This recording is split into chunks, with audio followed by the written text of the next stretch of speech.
গো, অফিসে যাও না কেন? কালকেও গেলা না, আজকেও গেলা না।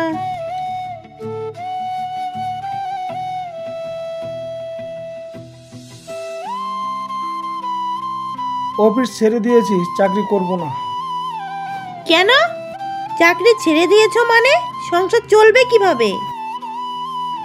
আমি কি এই সংসার চালানোর চাকর নাকি? সংসারের দায়িত্ব নিতে পারবে না সেটা বিয়ের আগে বলনি কেন? ঘরের শোপিসে সাজিয়ে রাখার জন্য তোমাকে আমি নিয়ে আসিনি। সংসারের কাজ করলেই চাকরানি হয়ে যায় না।